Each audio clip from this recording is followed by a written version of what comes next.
आज की डेट है 22 अक्टूबर 2023। चलिए अब हम आज के एडिटोरियल पर डिस्कशन करते हैं। यह एडिटोरियल संजय गुप्त द्वारा लिखा गया है। लोक लुभावन घोषणाओं की होड़, मतलब जो राज्य अपने राजनीतिक लाभ के लिए, तात्कालिक राजनीतिक लाभ के लिए जो लोक लुभावन रेवड़ियाँ बांट रहे हैं, उसी के बारे में चर्चा किया जा रहा है। क्या ये देश को कितना बड़ा नुकसान पहुंचा रहा है और देश के विकास में कैसे ये बाधा डालेंगे आने वाले टाइम पे।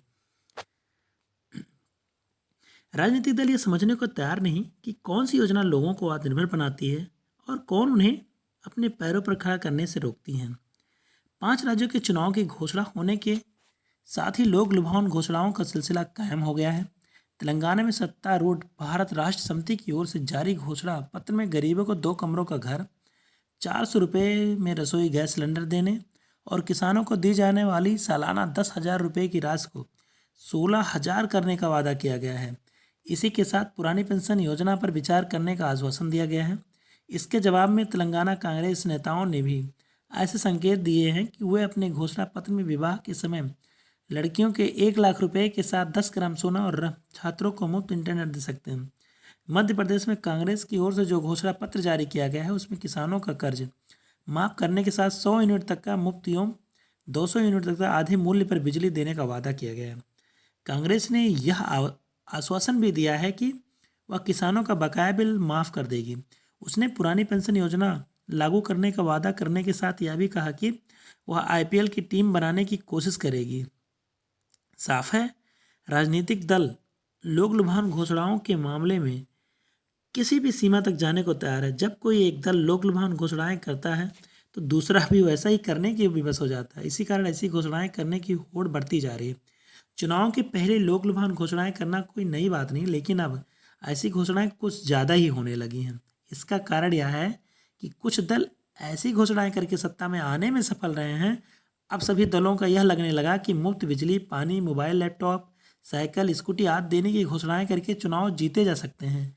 प्रधानमंत्री मोदी लोक लुभावन घोषणाओं को रेवड़ी संस्कृति बताते हुए यह कह चुके हैं कि इस संस्कृति के चलते देश का आर्थिक ढांचा चरमरा सकता है। लेकिन कई दल इस संस्कृति का बचाव कर रहे हैं। वो यह भी कहते हैं कि खुद भाजपा भी तो लोक लुभावन घोषणाएं करती हैं। रेवड़ी संस्कृति इसलिए फल फूल रही है क्योंकि जो योजना किसी के लिए रेवड़ी है, वहीं किसी अन्य के लिए जन कल्याण। राजनीतिक दल यह समझाने को तैयार नहीं कि कौन सी योजना लोगों को आत्मनिर्भर बनाती है और कौन उन्हें अपने पैरों पर खड़ा करने से रोकती है। निसंदेह कई योजनाएं ऐसी होती हैं जो निर्धन तबके को आत्मनिर्भर बनाने के साथ उनके जीवन को सुगम बनाती हैं।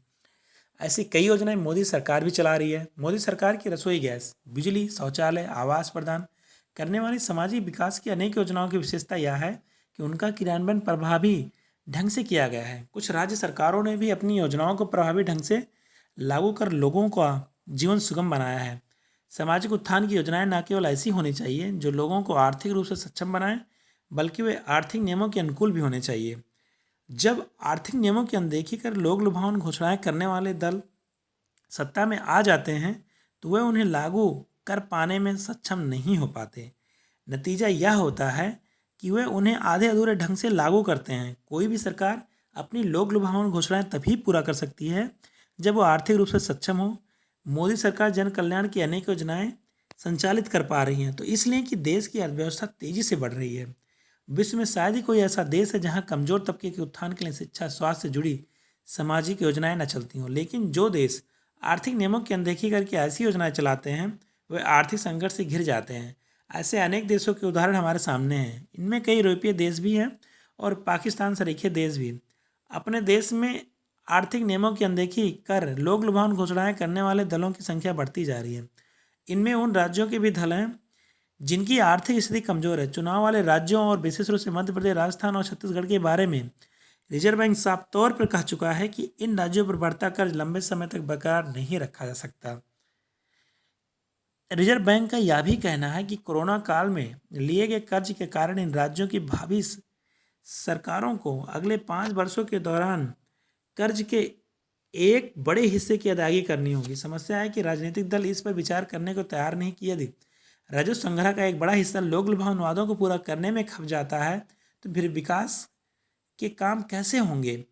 इस प्रश्न की कांग्रेस कुछ ज़्यादा ही अनदेखी कर रही है।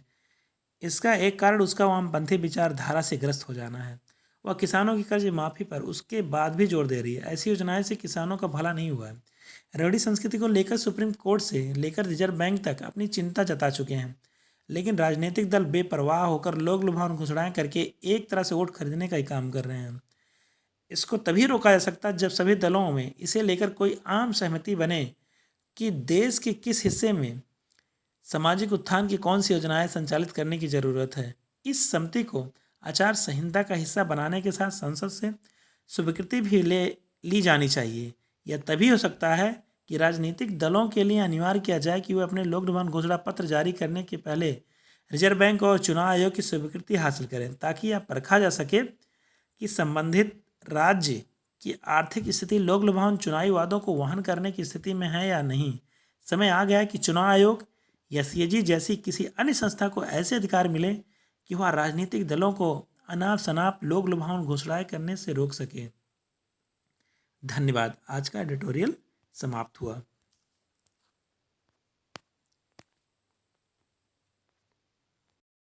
आज की डेट है 22 अक्टूबर 2023। चलिए अब हम आज के एडिटोरियल पर डिस्कशन करते हैं। यह एडिटोरियल